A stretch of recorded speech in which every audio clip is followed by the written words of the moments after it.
title is Addressing the Linguistic Needs of English Learners with Disabilities. Today, what we are aiming and our goals and our objectives for today is that we want to set the stage for you, giving you a little bit of data.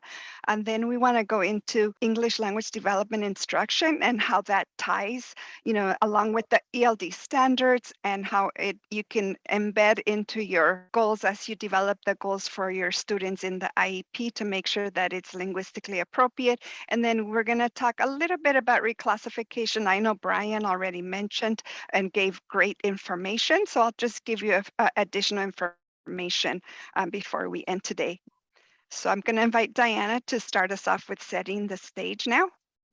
Okay, so just to share, when we are training our LEA staff and our counting staff, we came together to create the modules and the collaborative work. It was really a felt need. We realized the special ed side had no idea how to address the English learner throughout the IEP. So in finding that and in creating our modules, we realized starting with data and wanting to build a case. So we looked at presenting data. And again, this is from federal government. So the Office of English Language Acquisition. So the most recent data that's available. And they actually this year just put out a fact sheet, but it's still from 1819, but just really bringing to light the reality, like for example, that our ELs with disabilities are more highly identified as SLD, also speech and language impaired, and also ID.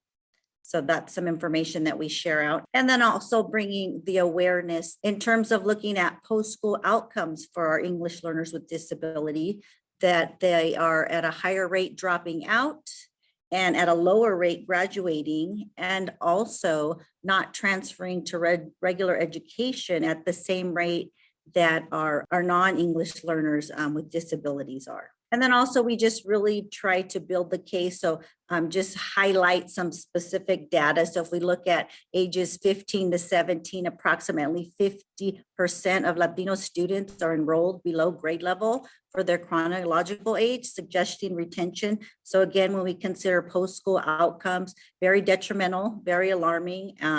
Obviously there's something going on. So it also gets our thoughts percolating and making us think as educators. When we do root cause analysis, we start thinking, well, what supports are in place? What instructional practices are occurring? What kind of assessments are going on? So just really building the case for the need to create that linguistically appropriate IEP. So again, this is found directly out of the California Practitioner's Guide. As we know, very sanctioned document released from the CDE in 2019. So just that bottom paragraph there, very poignant and really summarizes the idea that we know, okay, our students with special needs that are English learner, they're under-identified in the lower grades, over-identified in the higher grades, and really presumably due to, and again, based on research, these 5 bullet points here: misunderstandings regarding the needs of our ELs, poorly designed language assessments, weak psychoeducational assessment practices,